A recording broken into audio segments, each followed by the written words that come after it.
उदयपुर में कुछ लड़कियां किराए के एक फ्लैट में रहती थीं, लेकिन वो इस बात से बेखबर थीं कि उनकी प्राइवेसी में कोई सेंध लगा रहा है, उनके बेडरूम में कोई ताक झांक कर रहा है। यहां तक कि इन लड़कियों के बाथरूम की हर गतिविधि को भी कोई देख रहा है। प्रतापनगर थाने की पुलिस की गिरफ्त में ये जो शख्स खड़ा है, ये उसी फ्लैट का मालिक है जिसमें कुछ लड़कियां किराए पर रहती थीं। इस शख्स पर लड़कियों ने आरोप लगाया है कि ये फ्लैट के मेंटेनेंस के बहाने उनके बेडरूम और बाथरूम का जायजा लेने आता था। बताया जा रहा है कि जब ये लड़कियां कुछ दिनों के लिए फ्लैट में ताला लगाकर कहीं बाहर गई थीं, तब डुप्लीकेट चाबी से फ्लैट खोला और इन लड़कियों के बेडरूम से लेकर बाथरूम तक के बल्ब के होल्डर में कई हिडन कैमरा इंस्टॉल कर दिए, वो भी मेमोरी कार्ड के साथ। इसके बाद ये इन लड़कियों की हर गतिविधि को अपने घर पर ही अपने मोबाइल फोन पर एक ऐप की मदद से देखता रहता था। ये हमारे पास एक शिकायत आई थी, कुछ लड़कियों ने की थी कि वो लोग जिस घर में रह रहे हैं, वो किराए के घर में रह रहे थे, तो उनको बाथरूम में शॉर्ट सर्किट हुआ। तो जब उन्होंने चेक किया तो उनको उसके अंदर मेमोरी कार्ड और कैमरा मिला, तो वो लोग घबरा गए। फिर उन्होंने हमारे पास शिकायत की। हमने उसके बाद उनके शिकायत पर एफआईआर दर्ज की।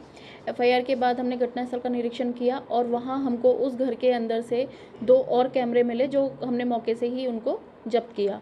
इस तरीके से एक कैमरा बाथरूम में लगा हुआ था और 2 कैमरे स्पाई कैमरे थे, ये 2 बेडरूम में लगे हुए थे। उसके बाद हमने मुकदमा नंबर 338/2023 पीएस प्रतापनगर में दर्ज किया और अनुसंधान प्रारंभ किया। उसके बाद जो अभियुक्त है राजेंद्र सोनी नाथद्वारा का रहने वाला है, उसको अरेस्ट किया। उसकी जो मोबाइल वगैरह है उसका विश्लेषण वगैरह किया, तो हाँ, उसके मोबाइल को उसने डायरेक्ट वाईफाई के थ्रू उसको कनेक्ट कर रखा था और जो वीडियोस थे वहाँ के उनको ऑनलाइन देखता था ऐप के थ्रू। ऐप से उसने जो कैमरा था उनको जोड़ रखे थे और उनको वो देखता था। पुलिस ने अब इस क्राइम पर कई संगीन धाराओं के तहत आरोपी के खिलाफ केस दर्ज कर इसे गिरफ्तार किया है। 3 दिन की रिमांड के बाद इसने जो कुछ भी बताया वो सुनकर पुलिस भी हैरान रह गई। ये शख्स उन लड़कियों को अपने फोन पर देखता था। बताया जाता है कि इसका मेन बिजनेस ही सीसीटीवी इंस्टॉल करने का था।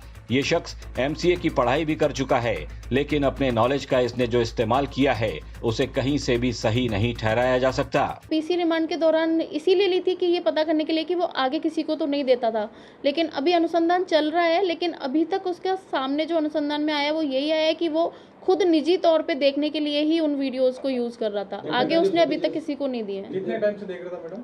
ये जो मेरे इन्वेस्टिगेशन में आया है, उसने ये जुलाई से उसने ये कैमराज लगाए हैं। जुलाई में कैमरा लगाए थे। हाँ, उसके मोबाइल के विश्लेषण और बाकी चीज़ों से जो पता चला है, तो जुलाई से कैमरा लगा रखे थे उसने। किसी को ब्लैकमेल किया, किसी लड़की को? नहीं, ऐसी कोई शिकायत नहीं आई है। पहले भी कोई शिकायत नहीं आई है। ये पहली बारी है जब लड़कियों को ये चीज़ पता चली और तुरंत उन्होंने शिकायत की इसकी। फ्लैट का ओनर यही है मैडम या? हाँ, ओनर यही है। उसकी प्रोफाइल क्या है, ये क्या करता है? ये इसकी कंप्यूटर शॉप और ये बेसिकली कैमरा सीसीटीवी कैमरा वगैरह ही इंस्टॉल करता है बाकी जगहों पर। तो इसका काम यही है, ये अलग अलग जगहों पर ऑर्डर लेता है और कैमरा इंस्टॉल करता है। वीडियो वगैरह मिले क्या मैम?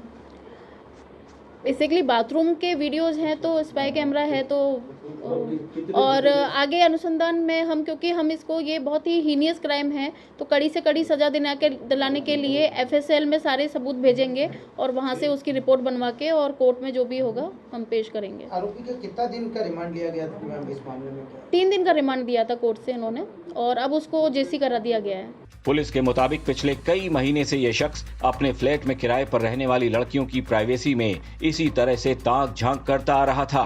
अब पुलिस इस बात का पता लगा रही है कि कहीं आरोपी ने लड़कियों के न्यूड वीडियो किसी और को तो नहीं भेजे हैं। इस शख्स का गुनाह अब सबके सामने आ चुका है। उम्मीद है अब ये कई सालों तक सलाखों के पीछे ही रहेगा।